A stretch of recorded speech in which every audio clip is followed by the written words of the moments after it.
personally. I actually, the first time I met her was when she was completing her degree. And it was in Dr. Kai's office. She was having a session, a counseling advising session. And one of the first things I came to find out about her is that she shared with me she was pregnant at the time that she was completing her degree, and how much of a journey that component was for her. And so it was really a pleasure to talk with Nicole, we called her Nikki, if I remember correctly at the time, to talk with Nikki on that occasion, and somewhat being an intro to my first experience as MA director or transitioning into this position.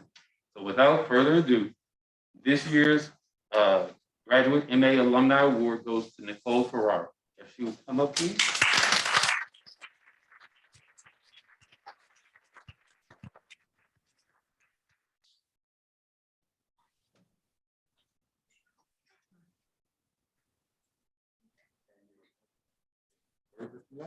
Well, it seems like the right thing to do when we're at a communication awards night. You can all hear me okay? Everyone online? Yes. He's being really kind too, because he said as I was completing my degree, I shared with him that I was pregnant. There was no missing it. I mean, I was like 9 months pregnant. I didn't have to tell him, it was quite clear. Let's see, what did I write down as we were coming over here? All right, in all seriousness, I can't tell you how humbled I am from this award and this honor, especially when you consider that there are members of the Mason Communication Graduate Department who are literally saving the world with the work that they're doing when it comes to climate change research and communication. I think, so I'm a public affairs officer in the United States Air Force, and I think as public affairs professionals, we write words for other people to say, and we tell other people's stories, but it can be a little bit more uncomfortable when we're talking about ourselves. And so I want to tell you about some other people, some of the other Air Force officers who have graduated from George Mason University, because I want to demonstrate to you that the investment that you put in all of us has been worth it. So Major Mark Graff, who was actually my colleague who nominated me for this honor, is about to assume command of one of only 3 squadrons dedicated to the development of visual information products in the entire United States Air Force. Lieutenant Colonel Dan Piper, who I graduated with, is now the commander of the 100th Operations Support Squadron at Royal Air Force Base Mildenhall, and he told me that as communication is inherent in leadership, he's definitely putting into practice the lessons that he learned from the Mason community. Major Joelle Banjo Johnson, who is another classmate of mine, is now at Air Force Global Strike Command, working as the Chief of Operations for the command's public affairs. And since leaving Mason, she's worked as a White House social aide and was named the company grade officer for the year for the entire Pentagon. Major Kara Bose is a strategic communications advisor to the combatant command staff and a public affairs planner for U.S. Africa Command, who is responsible for communicating with 53 African nations and approximately 1.3 billion Africans. Lieutenant Colonel Andy Nation is a teammate of mine now. He now serves as lead strategist for a team of advisors to the Secretary of the U.S. Air Force, which is the highest ranking civilian in the entire Air Force. And then Major Ali Stormer, who left here just a few months ago, was just selected to serve as the dedicated communications advisor to the Undersecretary of the Air Force. Wow. And I know that I just like spewed a bunch of military jargon at you, but trust me when I say like, this is a big deal. The amount of influence that these folks on the way that our, our Air Force enterprise are interacting with business, with academia, with other leaders of other countries. I mean, it's and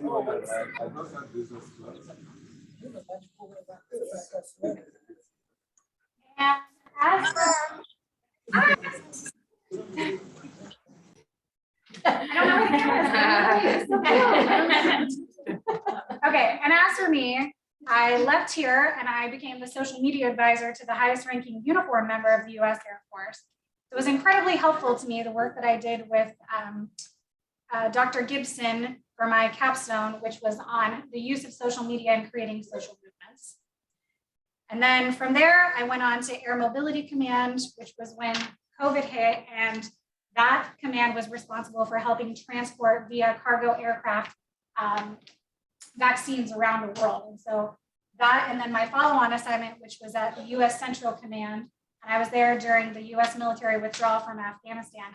And I was actually able to put into practice some of the tenets of Dr. Rowan's cause model to assist with crisis communication in those circumstances. And just the other day, I was talking to someone and cautioning against the use of orphan tactics that don't align with the strategy that I learned about from Dr. Carl Botan.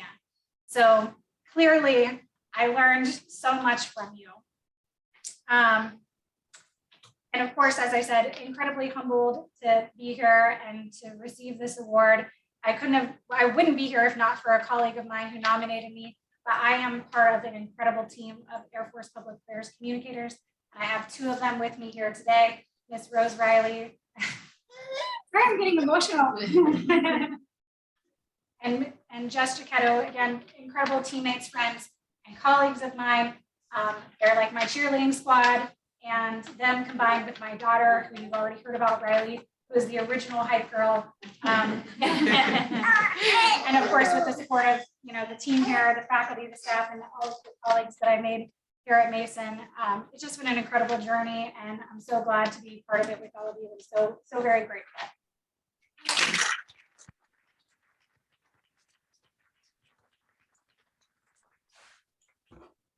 That was a lot, and it was an amazing story of intersecting lives and experience amongst our fellows at the Air Force, a relationship we are very proud to be a part of and appreciative of it. So it's awesome to hear what's still going on with many of you. So with that, we will now transition to the next award, which is the Lieutenant Colonel Schrader Memorial Award. So if I can ask Kathy Rowan, Gary Crufts, and Nikki, if you wouldn't mind coming back up just to share a little bit about this award. I will first transition to Bill's parents, Susan and Alan, and allow them to share a little bit about their connection to this award. You need to unmute them. Oh, they can.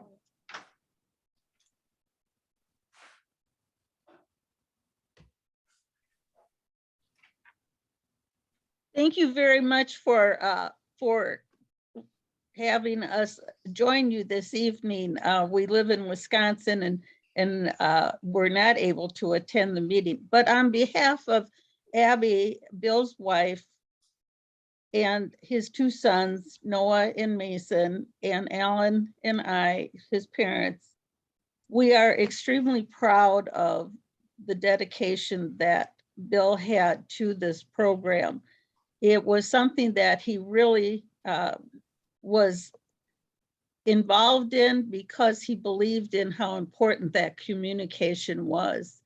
And in his position, he ended up using it over and over again, so many of his research things. And he was so excited to be able to do some of the research that opened up as opportunities for him in the communications program. And so we are happy tonight to be here and to recognize the new recipient and hope that they take a little bit of time and look into Lieutenant Colonel William Schrader, better known as our Bill. And we just extend the very best of future to them. We also commend Nikki because she was the recipient of this award.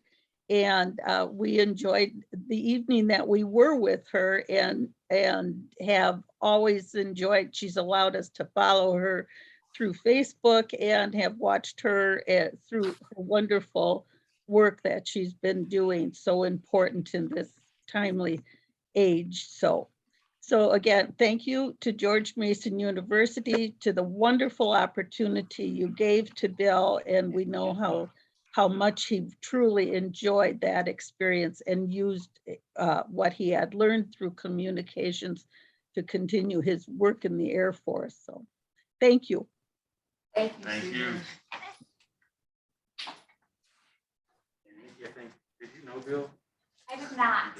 So my connection to them, as I said, is as the first recipient of the award that George Mason graciously named in his honor. And so when I received the award, Susan and Alan were able to be present and I was able to meet them. And I will tell you that, again, because I work in public affairs, I was aware of his story and what had transpired on one particular day.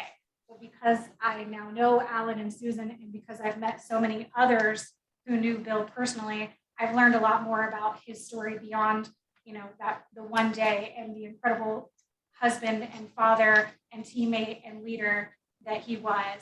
And as I just shared with you all, I've had the opportunity to do a lot of really cool things in the 10 years I've been in the Air Force. But meeting Alan and Susan and receiving that honor is like truly one of the honors of a lifetime. And it's such an inspiration. That's true. Thank you. Thank you so much, Vicki, and thank you, Susan and Alan. It's so good to see you. Microphone's not on. Oh, thank you, Oh, it is. It's just to go to the Zoom audience. thank you, You're welcome. thank you all. Maybe it's okay to take it off just to talk. Yeah. So welcome, everybody. I'm Kathy Rowan, and I got to go to George Mason as a freshman in 1972. So it's so nice to see all these banners around the campus honoring me. Very, very gratifying. And then I got to come back and be a faculty member here, and that's been the absolute best because you can tell we have wonderful, amazing students here, and it's an honor to work here. Let me tell you a little bit about Bill from my perspective. I have kind of the same perspective, I think, in a little way that his mom and dad do, a tiny bit, and that I got to teach him. And so I was teaching science communication in 2011, and we were doing elevator talks about difficult to explain concepts. And Bill was one of the Air Force meteorologists. There were many of them who needed to provide flight plans to the aircraft who were flying in Afghanistan to ensure that the missions were successful. And of course, very stressful job. And I think you got to know a lot about Bill because what he did in my class was he took basically meteorology 101 and explained it to our class in a 5-minute elevator talk saying, what the heck is air pressure? And how does that, what's a high pressure system? What's a low pressure system? And how does that relate to weather? Well, all that is to say, maybe one wrinkle to the story was there happened to be another meteorologist in the class, Joe Whitty, who is a nationally known broadcast meteorologist, very, very senior person. And so we all know it's hard to explain something hard, not only when the rest of the audience may not know quite as much about it as you do, but also when there's an expert in the room who knows it really, really well. But that was Bill. He was careful, kind, gentle, and effective in explaining. And one more thing that I think links him to this year's winner is that I remember that he wanted his master's capstone project to matter. He kind of didn't care what the topic was, but it really needed to be something that mattered. And he picked helping meteorologists communicate about climate change and worked on it really hard. So that's why Ed Maybach, whom you see up here, and I know him well, is because he worked very hard and very closely with us on that project. And I think that links him to this year's winner, Eve, because I know she's working on a really important project that's hard to explain or interested in it. One of her projects is communicating about suicide in the Air Force. So the link here is one way, the courage and the caring to pick topics in your research that really matter to a lot of people and make a difference. And with that, let me turn the microphone to Gary to talk about Eve. Thank you very much. So I nominated Eve for this award. She was a student in my interpersonal communication theory class, graduate class, about a year or so ago. And in that class, we talked about a lot of complicated and difficult social issues, family communication, issues of gender equity, issues of social justice, issues of prejudice, issues of privacy. And Eve was actually pretty quiet, but when she spoke, she had a certain gravitas about her. She really felt strongly about issues, and she was extremely eloquent and reminded me of Bill. Bill was also very quiet. I had Bill in his first graduate class, the Com 600 class, and he didn't really say much until he got to talk about weather issues and how weather was important and how measuring the wind current and measuring different environmental issues was really critical. And he got really excited about it, and he could explain those issues powerfully and also demonstrate how important those issues were. And so it kind of reminded me a lot about Eve. Eve did a really great project. I don't know if you remember the research project you did in class. She looked at gender equity issues and problems that occur in the Air Force, and had kind of a focus on how do we change things? How do we make things better? How do we adjust those issues? And I think it demonstrates the ability to address important issues, explain issues clearly, and then try to solve them. So with that, let me invite you to come forward even and accept the award.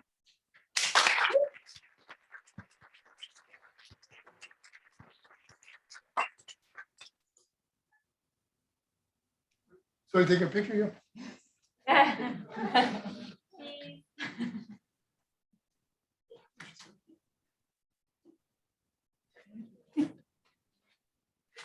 What's this? Sure. Hi, everybody. Can you hear me? I did not prepare a speech, and I'm a bit taken back by the situation and the gravity and the gratitude. First to Colonel Schrader's family. Your son was a hero, and it is the greatest honor to be here and to represent even a fraction of what this person was. And so thank you so much for letting this legacy live on and for letting us continue the work, the important work where we can. To the faculty, Gary, Dr. Cripps, thank you for the nomination. Your class was an emotional class to be in because they're difficult topics, but it's so important to talk about. And thank you for pushing us and challenging us to talk about the things that matter. And also, thanks for being the Air Force advisor and keeping us on track. Dr. Rowan, yes, we talked crisis communication and we talked about suicide prevention. It's a big one, but we appreciate the theoretical frameworks that you and so many other faculty members provide. As Major Ferreira said, we take them on with us to hopefully do good, important work in the future. Yeah, that's that. I'm grateful and humbled. Thank you.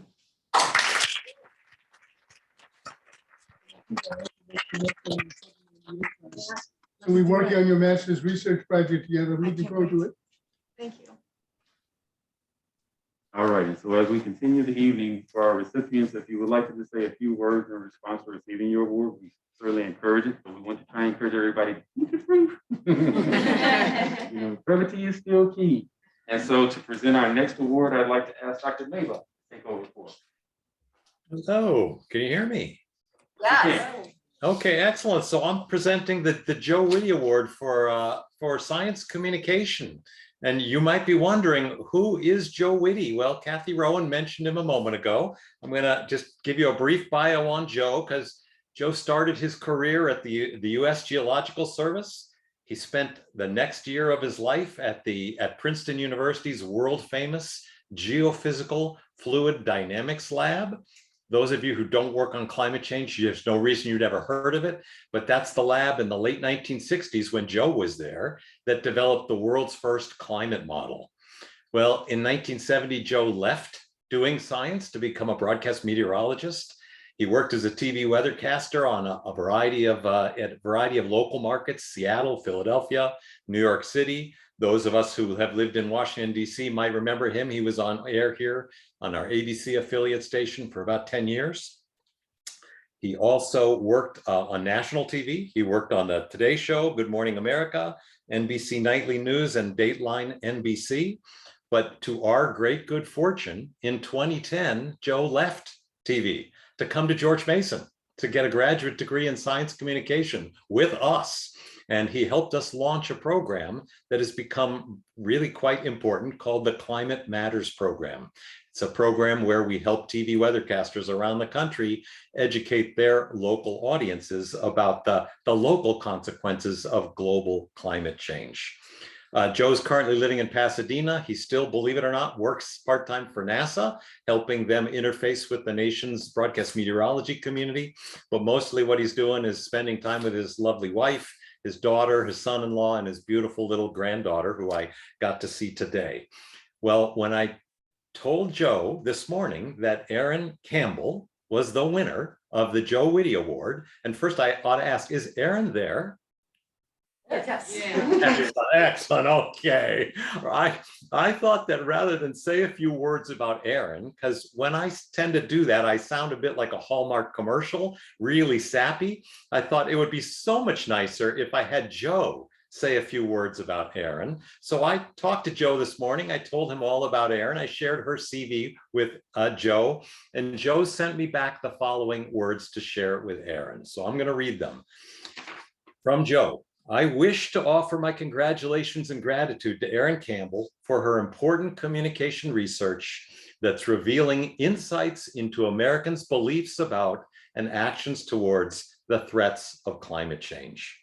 Through her work, we have a better understanding of how to support important actions on the part of TV weathercasters and other journalists, health professionals, and the rapidly growing segment of the public who are alarmed about climate change.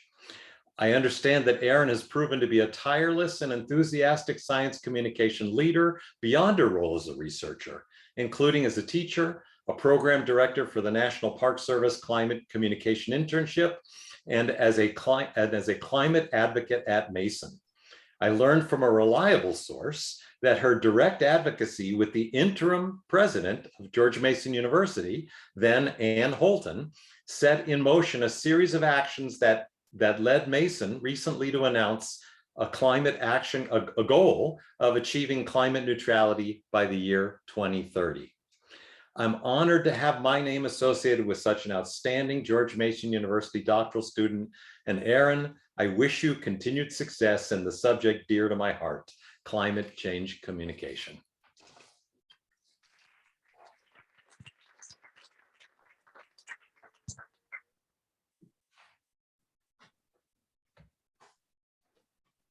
Oh, Erin.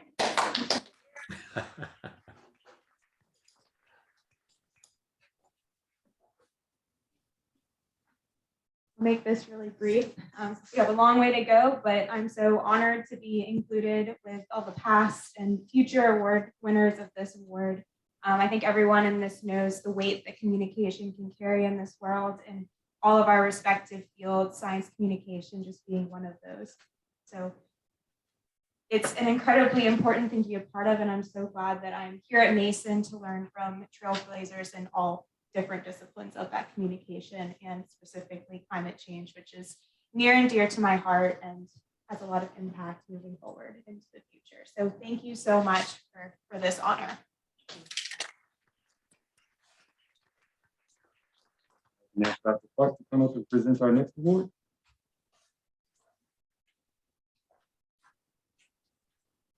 Hello, everyone, and thank you, Richard. I'm delighted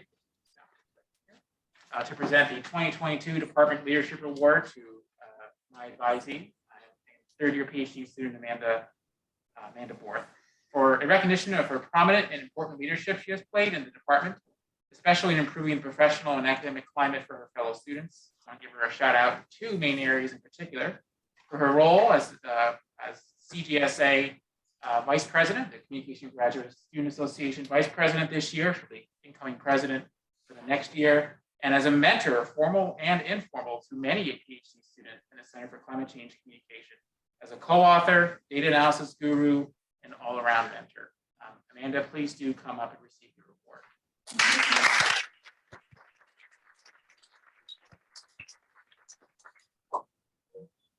We get a photo?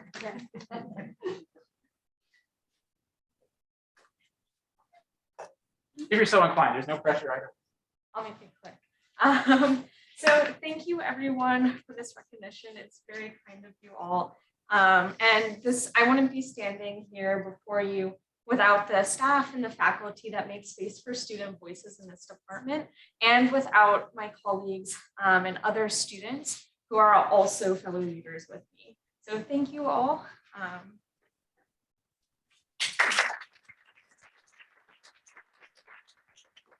Now, Dr. Bachman, please come up for our next award.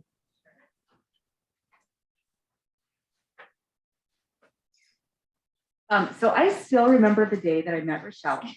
She came to the Basic Course Academy, and her daughter was a little smaller than Audubon's baby, actually quite a bit smaller. And even though she had just had a baby, she was there with us for the Basic Course Academy and was so engaged.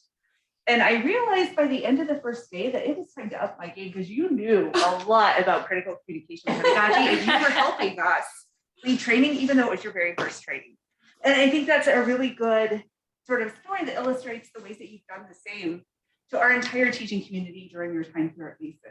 Whether it's been teaching your COM 101 students, COM 305, you've probably taught a few other things as well, or whether it's the way that you've been there to help mentor and teach your peers and your colleagues, leading sessions in the Basic Course Academy, your contributions to our discussions in class, and the ways that you've really pushed all of us to think a little bit more deeply and a little bit more critically about how we're teaching, how we're including students, and how we're introducing those conversations in the classroom. I remember you had an activity with beads when we were talking about intersectionality and privilege and the ways that we all carry some privilege and also have ways that we don't. And that really helped for a lot of us to really understand that in a completely different way. And so I am so grateful for what you've brought to our teaching community, to all of our students and to all who have been teaching in this program. And so it is my great honor to award the Graduate Teaching Award to Rochelle Davis Monday.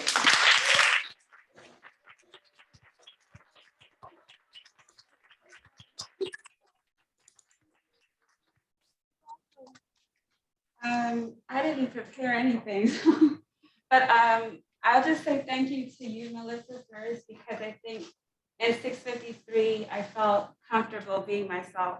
And when you asked us to do the teaching philosophy and your affirmation of what I said in my teaching philosophy, which was social justice and looking at the classroom as a transformative space. And so thank you for your leadership and encouragement. And then to like all of my teachers here, I mean, all of you are here, you've been so grateful. And I've watched you all and learned from you. So thank you so much.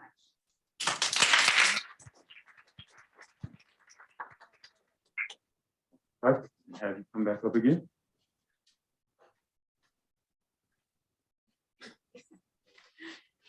Okay, I am back again, delighted to present the 2022 Commitment to the Graduate Program Award to Anna Stewart, a second-year PhD student, in recognition of her tireless advocacy on behalf of all grad students, MA and PhD, as part of her many leadership roles in the Communication Graduate Student Association, including as president this past year, and she has earned a well-deserved retirement from the CGS. In that capacity that she's played over the years, she's been a voice for graduate students at all graduate faculty meetings and in individual meetings with both Dr. Craig and I, and Ricky Sanders, the grad program coordinator. For those efforts and more, I thank you personally. It's been a pleasure working with you and watching you grow and learn and advocate for all students. Please come up.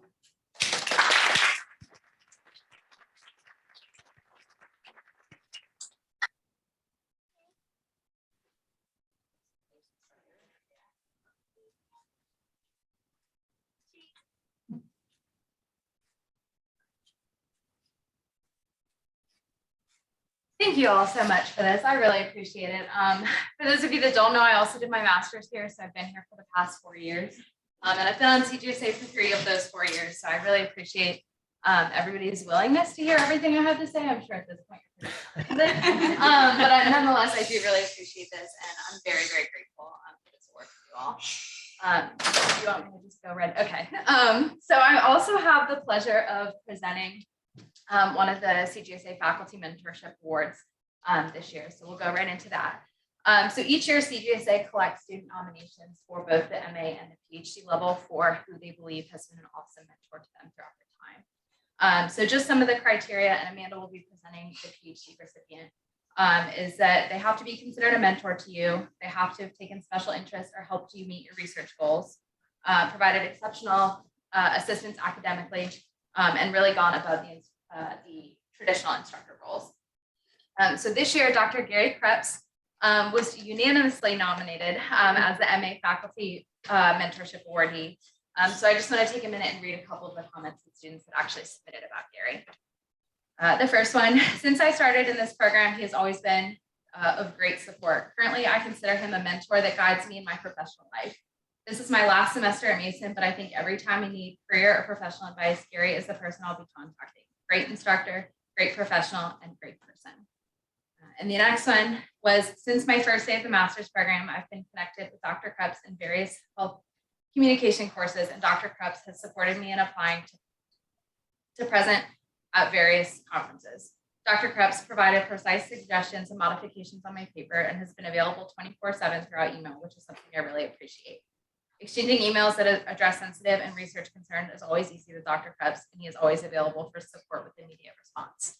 So Gary, thank you so much. And it is clear from these comments, and even having worked with you in 798 myself, that you were more than deserving of this award. Thank you for everything.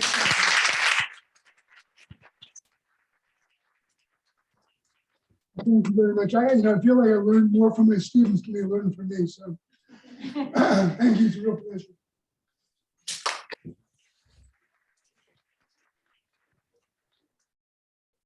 Yes, there is. Awesome.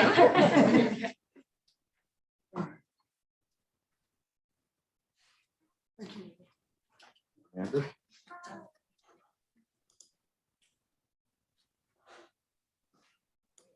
Hi there, everyone. So this year, on behalf of the Communication Graduate Student Association, I am pleased to present the PhD Faculty Mentor Award to Dr. John Fletcher, who is here via Zoom. So for those of you who might not be aware of John's outstanding mentorship over at our Center for Climate Change Communication, let me fill you in a little bit, not from me necessarily, but from the students who nominated him as well. So John has mentored many of us at 4C in methods, research, journal submissions, conference presentations, and more over the past several years. As a research professor, that's literally not part of his job at all. Yet he still does it with patience and kindness. Another student said he has implemented and led bi-weekly lab meetings for graduate students at 4C, which helped build community amongst 4C students and provided valuable resources for students to get feedback on projects. And then one other student said his feedback on analyses and drafts of papers is always insightful and thorough, which pushes us grad students to think outside the box to a higher standard of research. Perhaps most importantly, though, John shares his experience as a grad student and empathizes with the challenges and uncertainties associated with pursuing a PhD. Further, his work-life balance sets an example for how you can be highly successful in research while prioritizing life outside of an academic setting. John is truly a role model for the next generation of researchers at 4C and beyond.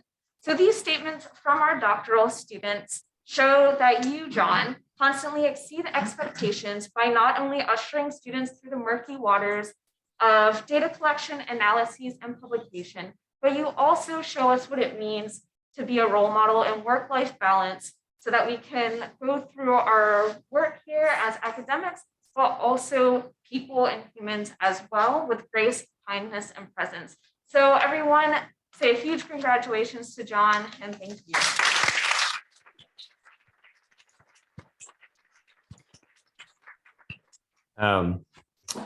Thank you so much. I literally do not have anything prepared because I just found out about this a few hours ago.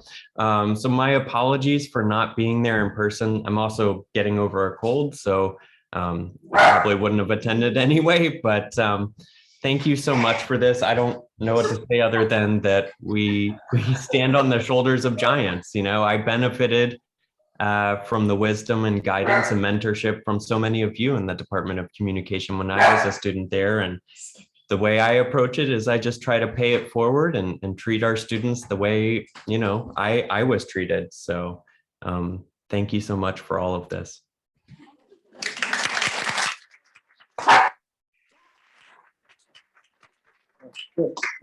Coming up for our next award. So the next award is for one of our former master students who died an untimely death. She was diagnosed during her first semester with us. She was a student of mine in the COM 600 Intro to Graduate Studies class. Her name is Wendy Balazic. She was a real health nut. She was an environmental activist. She was a women's rights activist. She was very outspoken. She was very bubbly. She was very committed. And in the middle of the semester, she was diagnosed with late stage lung cancer. She had never been a smoker. She had never had any hint of this disease, but she dealt with it with grace. She kept on doing what she was doing, and she committed herself to making a difference in society. And when she died, our family and I and others established this award in her behalf. I was also really glad to be able to nominate Bree. Bree Riddick is not here in person. I see her name. Can you turn your camera on, Bree? Maybe not. Bree is also a very strong advocate for women's rights. She has committed herself to reproductive health. She assists and helps women through their pregnancy. She is particularly interested in trying to reduce maternal and infant mortality. She works very closely, especially with minority and immigrant populations. And I thought that she would be a perfect person to step into Wendy Balazik's footsteps, and so glad to have her here. So Bree, would you like to say a few words? Hi, everybody. It's good to hear you, see you. I'm sorry I couldn't be present. I'm traveling with my family today. But I am happy to be here virtually. And Gary, thank you so much for that beautiful introduction. When I found out about this, I felt very honored, very surprised, and very thankful. Just really quickly, one of Wendy's mottos for life was get busy living. And when I found that out about her, I thought that was very, very fitting for myself, my life, and all the things that you have talked about. And also I felt like that resonated a lot with me to know that was kind of how she chose to live her life as well. So I'm thankful for her legacy. I'm thankful to be a part of that now. I'm thankful to be here with you all sharing this space. And I'm very, very thankful for the work that I do and the women that I get to help and the causes that I'm very passionate about. So I'm gonna go on mute here in just a moment because like I said, I am with family and I can tell things are gonna get loud. But I did just wanna say thank you all so very much. And again, I'm very sorry I couldn't be present there with you all. Congratulations.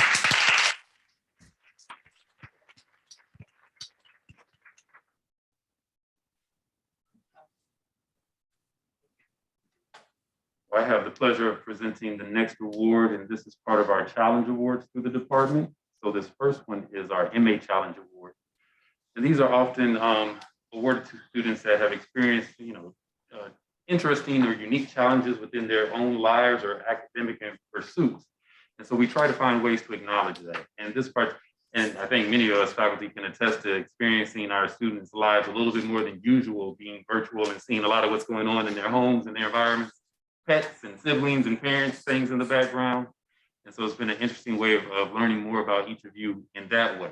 But this young lady, I remember having a number of conversations with her and coming up in the course of our classes together, that she has an interesting pursuit in her academic interest, why she came to Mason. And part of that is the idea of working in the education field. And I'm paraphrasing all this, Jasmine, so if I miss anything, please correct me.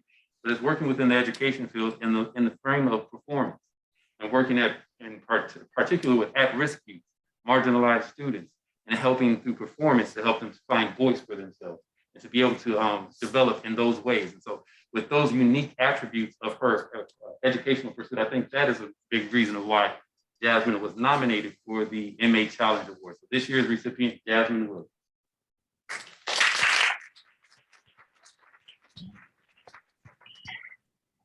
So hello, everyone. Can everyone hear me okay? Yes. Okay. All right.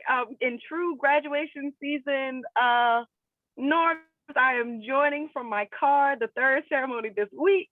I just wanted to say thank you all so much for your nominations. I also was very surprised to be awarded with this award. And I am a bit more than hurt that I didn't get to meet a lot of you all in person, especially, the Dr. Craigs and the Dr. Rowans and the Garys of it all. But that's okay, I'll get over it. But just thank you all so much again. It really was an honor, my time at Mason, meeting you all both in person and virtually. And I hope to see you all in the future and speak with you all in the future. And so thank you.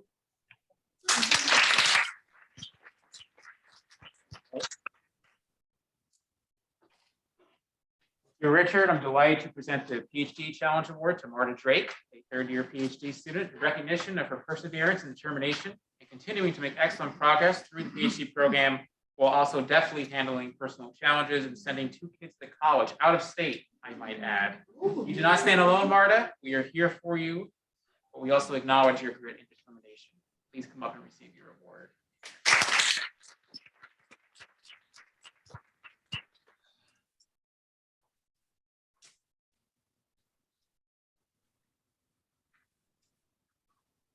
Feel free if you like. Yeah, I don't know if I can really say much.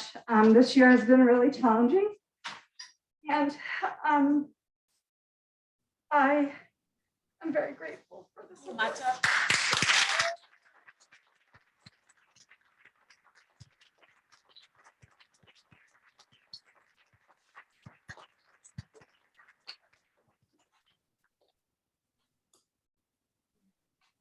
Now to present the Outstanding MA Award. This student,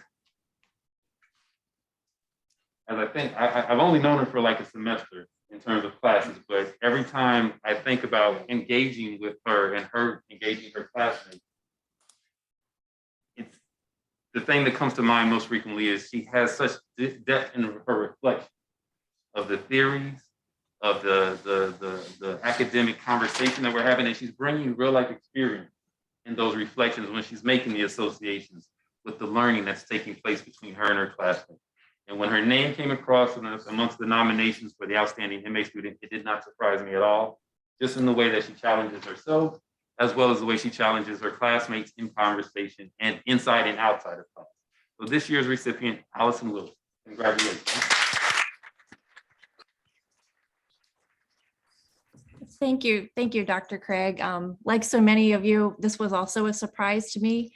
And the email came to me when I was buried in schoolwork and real life work, and was just nice to have the recognition. So again, thank all of you for the recognition. And of course, I love being at George Mason and learning from all of you. And I know my family will be glad to have me at least for a few months back, get me away from the computer. So thank you all.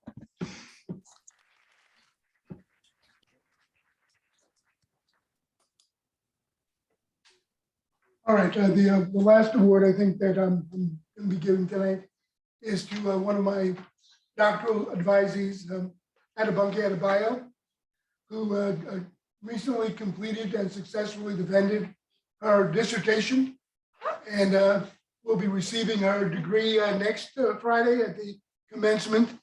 I'm really proud of her. She's a dynamo. There's no opportunity that she does not pursue. She always says yes, she keeps going. She's like the Energizer Bunny. And she's probably the most productive student I've ever had. When she went out on the job market, different schools were pursuing her because she's such a strong student and scholar.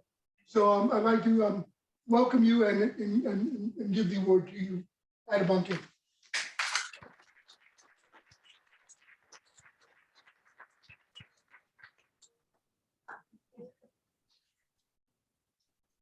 Yeah.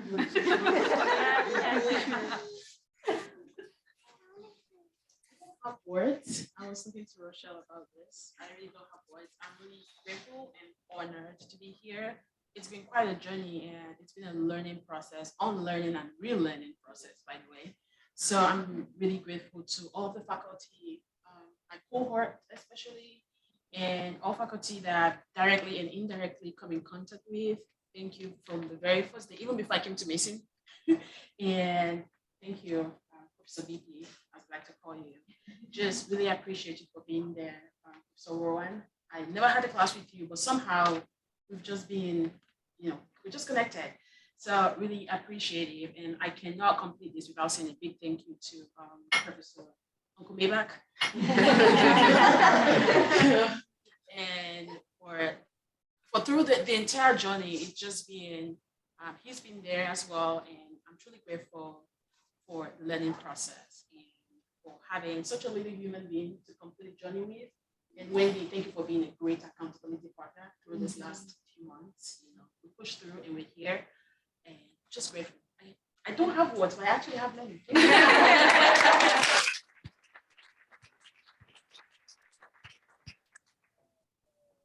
Brings us to the beginning of the end of our program tonight. But before we conclude everything, we'd like to pay tribute to all of our graduate students that are completing their degrees this year. And so I will read through their names for our MA students, and then Dr. Clark will come up and read through the names for our PhD. So we have, Brittany, would you mind handing them to them if they're here and present to receive them? We have George Mason buttons for those that are present to come up here. And for those of you that are online, please feel free to stop by the office at any point to receive your button and pick it up when you get a chance. And your award. And your award too, if you receive one. Amjad Al-Ghamdi.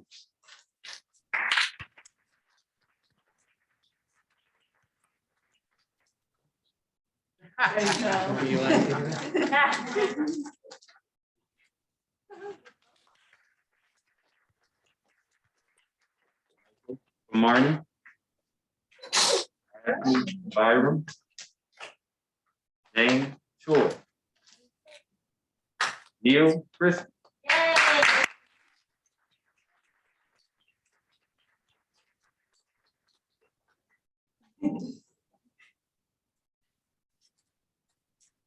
Christian Downs. Tanya Downsworth. Carol Escalante.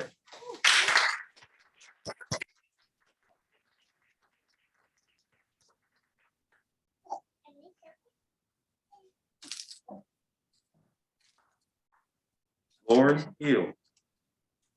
Luigi Mindy Hughes. Spencer John Lingerer. Randall Pike. Josephine Sherwood. Jessica Schott. Alexandra Stormer. Brett Turner. Melissa Urbanski. And Jasmine Williams.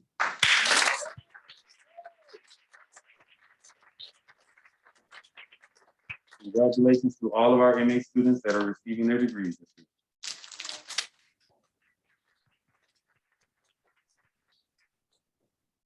Thank you. Quick note before I read the names of our graduating PhD students, I want to just emphasize that how proud we are, the department and I, as PhD director, of what you've accomplished. The PhD is the highest academic degree any college or university can bestow. Only a small fraction of Americans have one, less than 1 in 50. So be humble given this fact, but also take pride in what you've accomplished. I'll spare you philosophical advice. You're welcome to see me separately if you want that. But I have one practical piece of advice. Get a frame for your diploma and hang it somewhere and look on it proudly. Come up and take your pen as I read your name if you are here. Joe Graff, Wendy Riemann.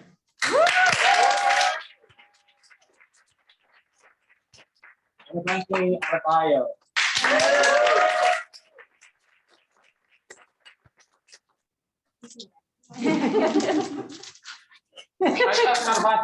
You're not accused yet. Not quite. Get in. Get in. That's okay. All right. Brittany's a real brain, as I like to say. So, Elmira Hamidi and Henry Huber. Congratulations to all.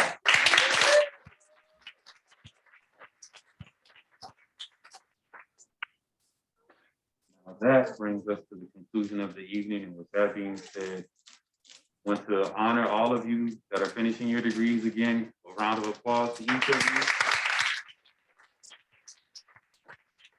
Encourage all of you that will be returning to us in the fall to continue your graduate journey with us. I look forward to seeing you and hopefully being in class with you again. But I look forward to continuing the journey with you. And again, of course, always thank you to the family and friends that have been a part of this, that are here in the present with us and are online with us as well.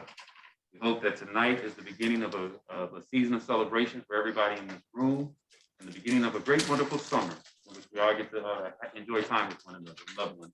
Go forth, be happy, and have a great weekend and summer.